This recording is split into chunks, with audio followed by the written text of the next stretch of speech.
교회를 위해 그리스도의 남은 고난에 참여하는 성도. 여러분, 최초의 여성 노벨 문학상을 받은 스웨덴의 작가 라게 롤리프라는 사람이 있습니다. 이분이 쓴 동화가 하나 있는데 제목이 진홍 가슴새예요. 하나님께서 만물의 그 식물과 또 짐승을 짓고 잿빛털을 가진 조그만 새 한 마리를 만드시고 이름을 진홍 가슴새라고 지었습니다. 이 새는 하나님께 물었어요. 하나님, 저는 온통 잿빛털을 가지고 있는데 왜 제 이름이 진홍 가슴새라고 이름을 붙여주셨죠? 그러자 하나님이 그 새에게 말했습니다. 내가 참사랑을 알 때, 그리고 참사랑을 베풀 때가 되면 그 이름에 합당한 깃털을 가지게 될 것이다. 그렇게 말했어요. 오랜 세월이 흘러서 이 진홍 가슴새의 둥지 근처 언덕에 십자가가 세워졌습니다. 그곳에 그리고 어떤 사람이 매달렸어요. 멀리서 지켜보던 진홍 가슴새는 그 사람이 너무나 불쌍해서 그 사람의 그 십자가로 날아갔습니다. 그 사람의 이마에는 가시관이 눌려 있고 거기에는 검붉은 피가 맺혀져 있었어요. 이 진홍 가슴새는 그 사람이 너무나 불쌍하고 가엾게 여겨져서 조그만 부리로 가시를 하나하나 뽑아냈습니다. 그럴 때마다 그 이마에서 피가 뿜어나며 그 진홍 가슴새의 그 온몸은 피로 물들게 되었다는 거예요. 지칠 지경이 될 정도로 가시를 뽑다가 이 진홍 가슴새는 결국 자기의 둥지로 돌아왔습니다. 왜냐하면 그 사람은 결국 숨을 거뒀기 때문입니다. 자기의 몸에 피가 묻은 것을 물가에서 씻으려고 털어봤지만 그 씨가 씻겨지지 않는 거예요. 목덜미와 가슴에 핏자국이 선명하게 새겨집니다. 근데 더욱 이상한 거는 그 새가 세월이 지나면서 새끼를 낳을 때도 그 새끼들이 목덜미와 가슴에 선명한 진홍빛을 가지고 태어났다는 이야기입니다. 그것이 바로 스웨덴의 라겔로리프가 지은 진홍 가슴새라는 동화의 이야기입니다. 여러분, 성도는 예수님의 십자가의 피가 묻어나야 돼요.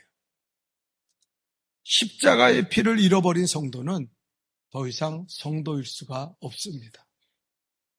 그 진홍 가슴새가 예수님의 십자가의 고난에 참여해서 온몸이 그 십자가의 피로 물들었을 때 그는 비로소 하나님의 창조에 합당한 이름을 얻게 되었다는 거예요. 교회 다니니까 성도입니까? 주일날 나와서 예배드리면 성도예요? 그거 성도 아니에요. 예수님의 그 검붉은 피가 내 가슴에 새겨질 때, 그 십자가의 피를 붙들고 살아갈 때 그것을 성도라고 이야기하는 겁니다. 이 예수님의 십자가의 고난과 죽이심과 이 피로 말미암아 교회가 탄생되었습니다. 그래서 우리는 교회를 부를 때 뭐라고 부릅니까? 고난의 공동체라고 이야기해요. 그 의미가 있어요. 첫째는 교회는 예수님의 십자가의 고난을 통해서 탄생되었다는 거예요. 그냥 우연히 어쩌다가 탄생된 것이 아니라 사람이 조직해서 만든 것이 아니라 예수님의 십자가의 피로 교회가 만들어졌다는 거예요. 그래서 교회는 고난의 공동체예요. 십자가 없는 교회는 교회가 아닙니다. 아무리 하찮은 교회도 예수의 십자가가 묻어 있다는 거예요. 두 번째는 왜 교회를 고난의 공동체라고 말합니까? 예수님의 남은 고난을 이 그리스도께서 다시 오실 그날까지 우리는 그 고난에 참여하고 그 고난을 이루며 살아야 되기 때문입니다. 오늘 성경에 특별히 사도 바울은 말합니다. 예수님의 고난은 끝나지 않았다. 예수님의 고난은 끝나지 않았다고 분명히 선언하고 있어요. 자, 우리 성경 24절을 다 같이 읽어볼까요? 우리 다 같이 읽겠습니다. 시작. 내가 이제 너희를 위하여 받은 괴로움을 기뻐하고 그리스도의 남은 고난을 그의 몸된 교회를 위하여 내 육체에 채. 사도 바울이 분명히 얘기했어요. 그리스도의 남은 고난이 있다. 그 고난을 이 교회를 위해 내 육체에 채우며 나는 살아가고 있다.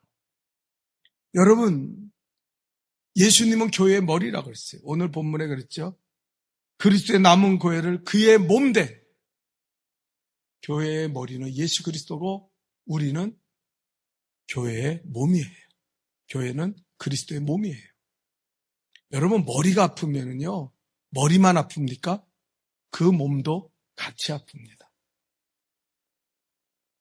머리에 뭔가 이상이 생기면요, 그냥 머리만 이상해요? 아니에요. 온몸이 작동하기 힘들다는 거예요. 교회의 머리 대신 그리스도께서 아직 남은 고난이 있다면 우리도 그 고통을 느낄 수 있어야 돼요. 나는 예수 믿는데 십자가의 고난이 뭔지를 모르겠고 십자가의 고난이 내게 아무 의미도 없고 나는 십자가의 피가 뭔지를 모르겠다 하면 그 사람은 성도가 아니에요. 그 사람은 구원받은 백성이 아닙니다. 그 사람은 더 이상 천국에 갈 자격이 없다는 거예요. 여러분, 우리가 그리스도를 진정으로 믿고 그리스도를 따르는 사람이라면 그리스도의 마음이 느껴져야 돼요. 그리스도의 남은 고난이 있다. 그 고난에 내가 몸된 교회를 위해서 내 육체에 채운다고 말하는 거예요. 자, 사도 바울이 교회를 위해 그 채운 고난의 정체는 뭡니까? 오늘 세 가지로 오늘 성경은 이야기하고 있어요. 그 첫 번째는 뭡니까? 다 같이 읽어봅시다. 시작. 직분을 따라 하나님의 말씀을 이루는 고난에 참여해야 합니다. 25절을 우리 다 같이 본문 읽겠습니다. 다 같이 읽습니다. 시작. 내가 교회의 일꾼 된 것은 하나님이 너희를 위하여 내게 주신 직분을 따라 하나님의 말씀을 이루려 함이니라. 여기 사도 바울이 말하는 거예요. 그리스도의 남은 고난을 내 육체에 채우는데 그 첫 번째가 뭐냐? 직분을 따라 살아간다는 거예요. 여러분, 어떤 사람은 교회 다니는데 직분을 하찮게 여기는 사람들이 있어요. 여러분, 우리가 죽어서 장례식을 치르면요, 그 장례식 이름 앞에 뭐가 쓰는지 알아요? 아, 이 사람은 세상에서 박사학위 받은 사람이니까 박사 누구누구 그렇게 쓰지 않아요. 또 이 사람은 회사 사장을 지냈으니까 사장 누구누구 이렇게 쓰지 않아요. 그 이름 앞에는 직분이 들어갑니다. 장로, 권사, 집사 누구누구 이렇게. 여러분, 천국 가서 우리가 하나님 앞에 설 때 하나님 우리를 뭐라고 그러십니까? 야, 최 박사야, 김 사장아, 네가 왔냐? 너 세상에서 참 떵떵거리고 잘 살았지? 예수님은 절대 그러지 않아요. 예수님은 우리를 부를 때 최 집사야, 김 집사야, 이 권사야, 내가 왔구나. 그리고 하나님은 우리에게 말씀하시고, 네가 죽도록 충성했냐? 내가 너에게 생명의 간을 줄 것이다. 그러나 네가 불충했느냐? 성경은 분명히 예수님 말씀했어요. 너는 저 잔치자리에서 떨어져서 이를 갈며 슬피 울미 있을 것이다. 그렇게 이야기해요. 직분을 붙잡고 사는 게 그리스도인이에요. 직분의 고난을 감당하는 게 그리스도인이에요. 세상에서요, 하찮은 거. 제가 그 유튜브에 보니까 얼마 전에 뭐 어떤 드라마가 아주 인기가 있이 상영됐다 그래요. 근데 그 장면을 하나 이렇게 띄워주는데 제가 그 쇼트 장면을 보는데 어떤 사람이 있는데 그 어천의 계장이 되는 거예요. 근데 어떤 주인공 여자랑 계장이 서로 되기 위해서 이제 투표를 하는데 그 남자가 계장에서 떨어졌어요. 그랬더니 막 가슴을 치고 억울해하면서 야, 내가 게장에서 떨어졌다고, 이 어천 게장에서 내가 이제 떨어졌다고, 살 맛이 안 난다고 막 그러더라고요. 아니, 그까지 게장이 뭐길래, 뭐 이렇게 권력입니까? 아니면 어떻게 정부에서 인정받는 거예요? 그런 거 아니에요. 그런데도 하찮은 그것에 매달려서 막 난리를 치더라고요. 그런데 우리는 어떨 때 보면 저 사람 권사 맞아? 저 사람 집사 맞아? 하찮게 여기는 거예요. 또 어떤 사람은 나 직분 필요 없어요. 나 그런 거 주지 마요. 나는 그냥 내 편한 대로 예수 믿고. 편한 대로 예수 믿는 거 있습니까? 없어요. 오늘 사도 바울은 분명히 말합니다. 직분에 따른 고난을 너는 받고 있느냐? 받아야 돼. 나는 그 직분에 따른 고난을 받고 있다는 거예요. 그냥 사도가 아니에요. 사도처럼 살고 사도처럼 십자가 붙들고 사도처럼 고난을 당하기 때문에 사도 바울을 사도 바울이라고 이야기하는 거예요. 여러분, 또 직분자로서 먼저 해야 될 고난이 뭡니까?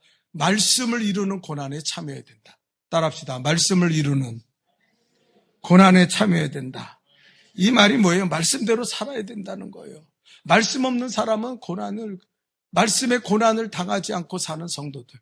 하나님의 말씀 주일날 와서 듣고 한 귀로 다 흘러버리고 세상에 빠져서 죄악에 빠져서 내 멋대로 살면서 나는 십자가의 고난을 안다? 그건 거짓된 거예요. 여러분, 성 아우구스티누스, 어거스틴이라고 이야기하죠.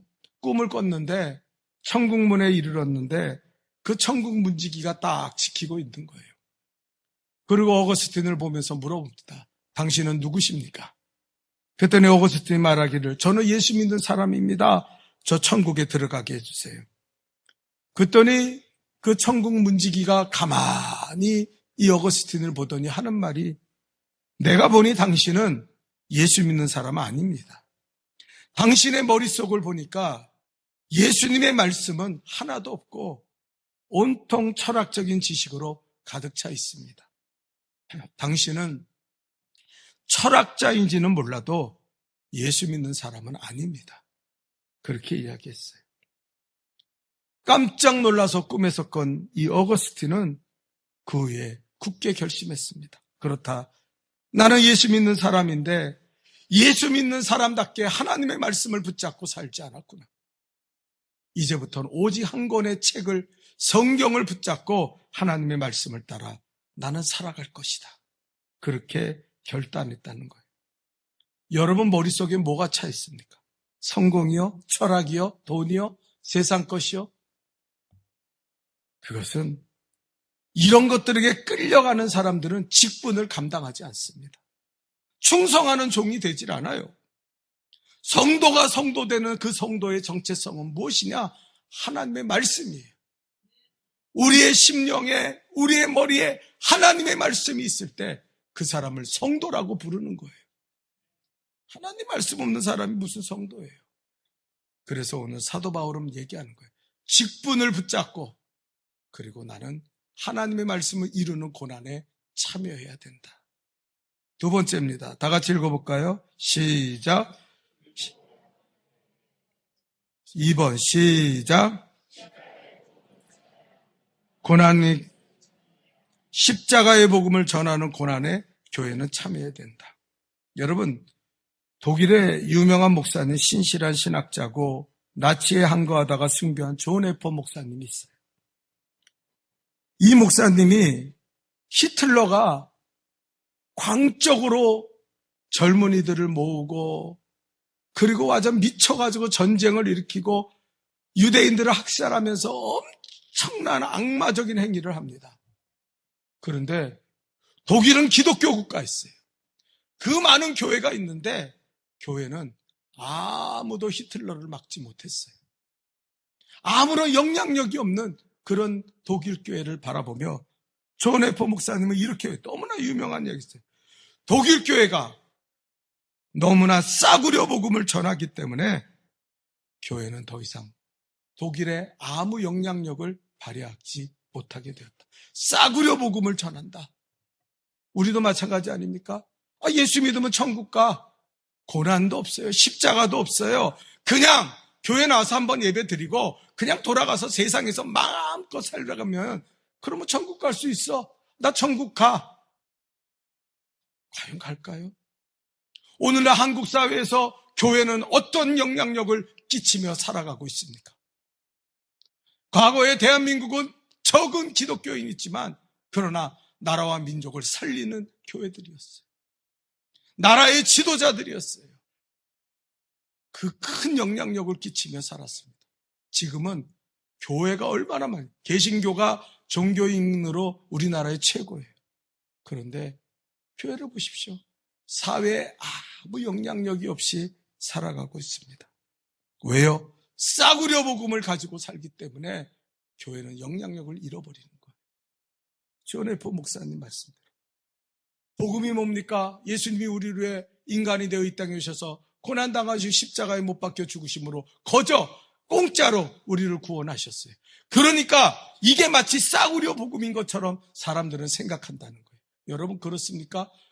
우리를 구원하기 위해서 누가 죽었어요? 예수 그리스도가 죽었어요. 예수 그리스도는 하나님의 아들이에요. 우리 같은 하찮은 인생을 위해 죽으실 분이 아니에요. 얼마나 값진 것을 우리에게 베풀어 주셨는지 몰라요. 구원은 거저 받지만 그러나 싸구려가 아니라는 거예요. 얼마나 큰 값을 치렀는지 몰라요. 그런데 이것을 잃어버린 사람들은 그저 그 하찮게 생각. 예배 한번 드리면 나 천국 가지 뭐. 나 이렇게 맘대로 살고 세상에서 제약되고 뭐 아무렇게나 살아도 난 천국 갈 수 있어. 그런 교만한 마음 가지고 살아간다는 거예요. 여러분, 우리는 이 고난을 깨달아야 돼요. 예수님이 얼마나 나를 구원하기 위해서 얼마나 큰 고난을 당하셨는가 여러분 아십니까?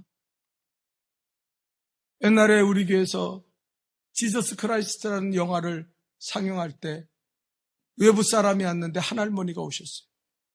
도중에 이 할머니가 소리를 뻐럭 지르더니 일어나 나가는 거예요. 아니 이렇게 잔인한 것을 교회에서 보여주려고 나를 불렀냐고 말이야. 여러분 그 장면을 보면서 얼마나 잔혹하게 느꼈는지 몰라요. 예수님이 당하는 그 채찍질 십자가에 못 박히는 그 장면을 보면서. 그런데 더 놀라운 거는 신학자들은 말합니다. 역사적으로 볼 때 예수님의 고난은 그거의 100배, 1000배로 더 심했다는 거. 싸구려예요? 아주 우습게 우리에게 주어진 구원입니까? 아니라는 거예요.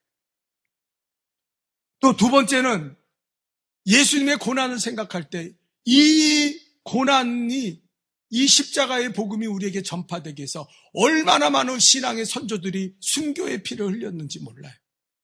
초대교회에도 순교의 피가 흘러넘치고 사자의 밥이 되고 토백혀기도 하고 불질러 살라서 죽이기도 하고 우리나라도 공산주의가 내려와서 북한 그 괴로군들이 예수 믿는 사람 제일 먼저 잡아다가 죽이고 일제시대 때 교회 문을 잠궈버리고 예배드린 신사참배 안 한다고 죽여버리고 얼마나 많은 사람들이 이 복음을 내게 전하기 위해서 십자가에 그 고난에 참여하면서 죽임을 당했는지 몰라요. 싸구려 복음입니까?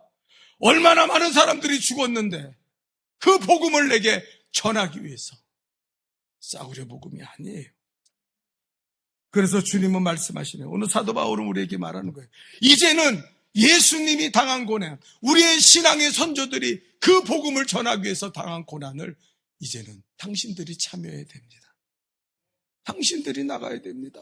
그렇게 이야기하는 거예요. 성경은 이것을 뭐라고 이야기합니까? 비밀이라고 이야기해요. 자, 골로새서 1장 26절 27절을 우리 한번 다 같이 읽어보겠습니다. 띄워주세요. 시작. 이 비밀은 만세와 만대로부터 오므로 감추었던 것인데 이제는 그의 성도들에게 나타났고 하나님이 그들로 하여금 이 비밀의 영광이 이방인 가운데 어떻게 풍성한 것을 알게 하려 하심이라. 이 비밀은 너희 안에 계신 그리스도시니 곧 영광의 소망입니다. 이건 비밀이라고 그랬어요. 왜 비밀인지 아세요? 오늘도 여러분 교회 나와 있지만 지금 예배 드릴 때 전혀 십자가의 고난이 뭔지를 모르는 사람은요, 자기가 얼마나 큰 죄인이어서 자기는 지옥불에 떨어져야 될 사람이라는 사실에 대해서 자각하지 못한 사람은요, 십자가 별로 필요 없어요. 어쩌면은 제가 예배 드리면서 내가 의로운 자인데, 내가 괜찮은데, 내가 나의 의로 나는 충분히 천국 가. 하나님 나 천국 보내줄 거야. 그러면서 거짓된 예배 드린 사람들이 있을 거예요. 예? 어떤 사람은 교회 오래 다니면 천국 가는지 알아요. 아이고, 말도 안 되는 소리. 예?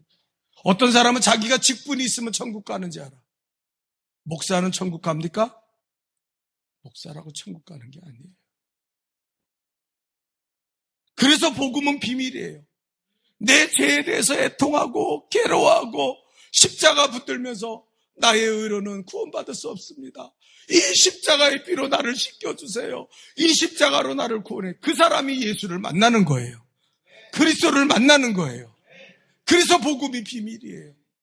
그것을 깨닫지 못하는 사람은요, 복음이 뭔지를 몰라. 교회를 다니고 30년, 40년 교회를 다녀도 그게 그건지 몰라요. 그리고 사는 거예요. 여러분, 이것을 우리는 깨달아야 돼요. 메콩강의 빈민촌의 물새 선생님이라는 책을 쓴 김현희 선교사님이 있어요. 이 젊은 선교사는 캄보디아에 대학생 때 단기 선교를 떠났습니다. 그리고 2주 동안 선교를 하면서 그 캄보디아의 어린아이들을 보면서 너무 괴로웠어요. 너무 가난하고 먹을 것도 없고, 그래도 항상 밝고 감사할 줄 알고, 정말 그걸 보면서 마음에 감동이 돼서 그는 선교에서 돌아오고 나서 내 젊음의 11조를 하나님 앞에 드리겠다고 작정하고 1년 동안 선교사로 캄보디아에 가기로 결정을 했습니다. 하나님의 십자가의 은혜가 너무 감사하고 십자가의 그 거룩한 능력이 자기를 감동시킬 때 내가 1년 동안 하나님 앞에 11조로 선교사로 내가 가겠다고. 많은 가족의 반대와 친구들의 반대를 뿌리치고 그는 캄보디아에 가서 정말 눈물을 흘리며 기도하고 그 어린 영혼들을 치유하고 어린 영혼들을 위해서 기도하며 그들을 복음으로 인도했어요. 그 눈에는 눈물이 마를 날이 없었어요. 아이들을 품고 기도하다가 그는 결핵에 걸려서 그 폐에 구멍이 났습니다. 또 망막박리라 그래가지고 실명의 위기가 찾아왔는데 어찌어찌하여 그것도 넘길 수 있었어요. 심지어는 아버지의 부도 소식, 아버지가 돌아가셨다는 소식을 들었지만 이 김현희 선교사는 자기가 품고 있는 어린아이들을 하루라도 놓을 수 없기 때문에 그 장례식에 참여하지 못했습니다. 그는 1년이 지났을 때 결정했어요. 예수님이 나를 위해 십자가에 죽으셨는데, 예수님이 십자가의 복음으로 나를 구원하셨는데 나는 예수님의 이까지 목숨 바치지 못할 게 뭐가 있는가. 그래서 그는 캄보디아에 눌러 앉았어요. 그래서 캄보디아에 있는 어린아이들의 선생님이 돼서 메콩강의 빈민촌의 물새 선생님이 되었고, 너무 울어가지고 그 어린아이들이 불쌍하니까 울면서 고통에 참여하고, 그리고 희생적이고 헌신적인 선교활동을 통해서 그 지역에 수많은 사람들을 예수께로 인도하는 그런 선교사가 되었다는 거예요. 여러분 왜 그래요? 이 복음의 비밀인 예수 십자가의 은혜가 그 가슴에 박혀있기 때문에. 여러분, 김현희 선교사가 느끼는 십자가와 내가 느끼는 십자가가 똑같다고 생각하십니까? 똑같은 걸까요? 아니죠. 복음의 비밀이에요. 우리도 이 고난주간을 맞이해서 예수 안 믿는 사람, 그것이 내 자녀고 내 가족이고 내 남편이라면 우리는 이 한 주간만이라도 깨어 기도할 수 있기를 주님의 이름으로 축원합니다. 이 한 주간만이라도 좀 강박한 마음, 교만한 마음, 다투는 마음 버리고 주님, 이 한 주간만이라도 주님의 복음을 위해 헌신하는 한 주간이 되게 도와주옵소서. 그게 고난주간에 참여하는 성도의 모습이에요. 세 번째입니다. 다 같이 읽어볼까요? 시작. 성도를 그리스도의 제자로 세우기 위하여 고난을 받았습니다. 자, 28절, 29절입니다. 또 읽어봅시다. 시작. 우리가 그를 전파하여 각 사람을 권하고 모든 지혜에 각 사람을 가르침은 각 사람을 그리스도 안에서 완전한 자로 세우려 함이니 이를 위하여 나도 내 속에 능력으로 역사하시는 이의 역사를 따라 힘을 다하여 수고하노라. 이 사도 바울이 당한 고난이, 여러분, 주님 우리에게 말씀하십니다. 전파하라. 그리고 그들에게 세례를 주라. 그들을 가르쳐라. 그리고 제자 삼으라는 거예요. 우리가 먼저 믿은 자로서 우리는 다른 사람에게 신앙의 본이 되고 그들을 믿음으로 가르쳐서 그들이 완전한 믿음의 사람이 될 수 있도록 우리는 그들을 이끌을 의무가 있어요. 여러분, 직분이 뭡니까? 장로, 권사, 집사, 아니 목사, 이 직분이 뭐예요? 당신 훌륭해, 당신 어디 가서 명함에 새기려고 이거 합니까? 아니에요. 다른 사람을 위해 기도하고 다른 사람을 위해 눈물 뿌려 헌신하고, 그래서 그들을 믿음의 사람으로 세우기 위해서 목숨 걸고 생명을 다하여 힘을 다하여 수고하는 사도 바울처럼 고난에 참여하는 거라는 거예요. 여기서 완전한 자라는 것은 보다 원어적인 해석을 들으면 성숙한 자라는 뜻이에요. 성숙한 그리스도를 만들기 위해서. 여러분 묻겠어요. 여러분은 직분자 하시죠? 권사님들, 집사님들, 장로님들, 또 목사도 여기 있죠. 여러분은 성도들의 본이 되고 있습니까? 성도들을 신앙으로 이끌고 있습니까? 그 직분은 뭐예요? 그런 일을 하지 않고 살아간다면, 우리가 셀 모임을 갖죠. 셀 리더들과 셀 속장들, 이런 분들은 여러분 기도합시다. 고난주간에 우리 나와서 기도합시다. 청력진군 기도에 참여해서 기도합시다. 복음 전합시다. 그들을 믿음의 사람으로 인도하고 있습니까? 직분 갖고 이야기하지 마세요. 그에 합당한 본이 되는 삶을 살아가야 된다는 거예요. 우리나라 초대교회에 이런 역사가 있었습니다. 어느 교회가 교회를 건축하는데 건축하다가 돈이 없으니까 건축을 못하고 중지했어요. 그러니까 마을 사람들이 지나가다가 아유, 저 교회가 저렇게 짓다가 아유, 멈춘 거 보니까 하나님이 능력도 없으시네. 조롱하는 거예요. 가난하지만 정말 충성하는 그런 집사님 한 분이 있는데 너무 괴로우니까 어떻게든지 건축을 해야겠다고 기도하고 있는데, 그때는 그게 가능했었나 봐요. 신문에 안구를 구한다는, 비싼 돈을 주고 그 안구를 사겠다는 광고가 나온 거예요. 그분은 잽싸게 전주에 있는 병원에 가서 원장님에게 내 안구, 내가 두 눈이 멀쩡하니까 한 눈 빠지면 어떠냐고, 한 눈을 좀 빼가지고 할 수 있게 좀 해달라고, 그리고 부탁을 하는 거예요. 원장이 기가 막혀서 아니 왜 눈을 뽑으려고 그러냐고, 뭐 그렇게 급한 일이, 뭐 그렇게 어려운 일이 있냐고 그랬더니 그 설명한 거예요. 우리 교회가 지금 건축하다가 건축이 멈췄는데 우리들은 가난해서 이걸 감당할 길이 없습니다. 아니 눈 두 개 가지면 뭐합니까? 한쪽 뽑아서 팔고 그거를 통해서 건축을 좀 재개했으면 좋겠습니다. 그 원장이 장로님인데 그 얘기를 듣고 너무나 감동을 받아서 눈 수술을 해주지 않고 그 안구값에 해당되는 돈을 헌금을 하신 거예요. 그리고 그 목사님한테 전화를 해서 아니 이렇게 훌륭한 집사님이 계시니 참 목사님 목회 잘하셨네요. 그리고 전화를 드렸더니 이 목사님이 주일날 광고하신 거예요. 우리 누구누구 집사님이 눈 빼달라고 저렇게 병원 갔다가 그 원장님이 장로님께서 이렇게 헌금해서 교회 건축을 이어가게 됐습니다. 그랬더니 성도들이 전부 감동을 받고 울면서 우리들이 나태하고 게을렀습니다. 우리들도 비록 가난하지만 최선을 다해서 건축 헌금할 테니까 우리 건축을 다시 합시다. 결의하고 건축이 시작됐어요.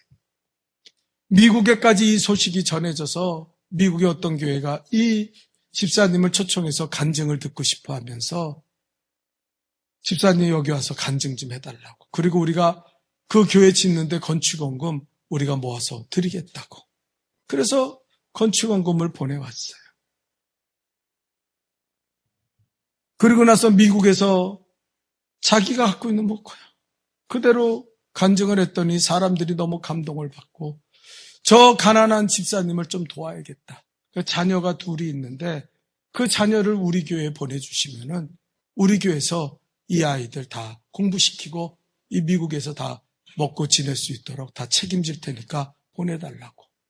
그래서 그 두 아이가 미국 유학까지 간 거예요. 여러분, 우리가 다른 사람을 성숙하게 세운다는 거 말로 기도해. 교회 좀 나와. 그러고 살면 안 돼. 그거 갖고 감동받는 사람 있습니까? 제가 설교를 30년 했어요.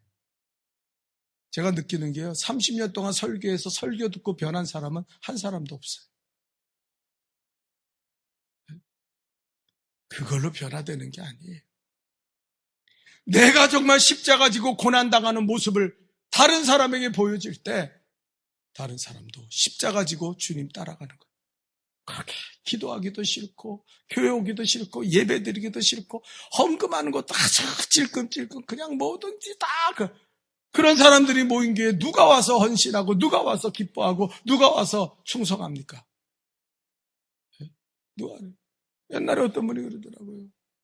교회 좀 나와서 기도하고 좀 예배 좀 드렸더니 왜 나만 갖고 그러냐고.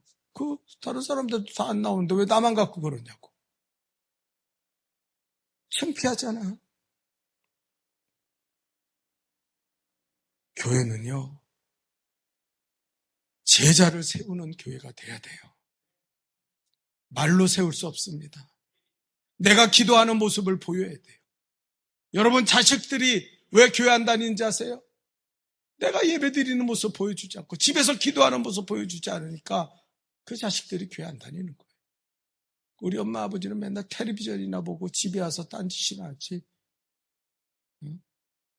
그렇기 때문에 그 자식들이 예수 안 믿는 거예요.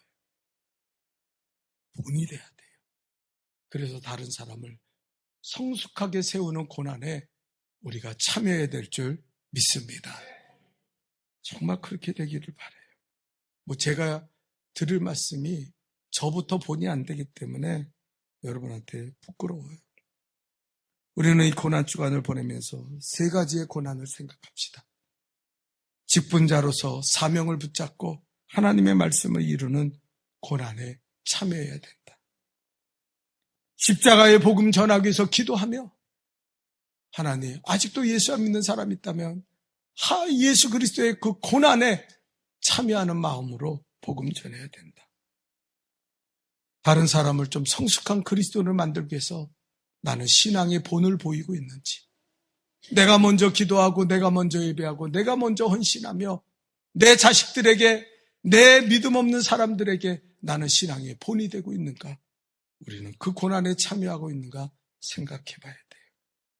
그래서 이 고난 주간이 여러분에게 예수 그리스도를 만나고 성도의 정체성을 회복하는 고난 주간이 되기를 주님의 이름으로 축원합니다.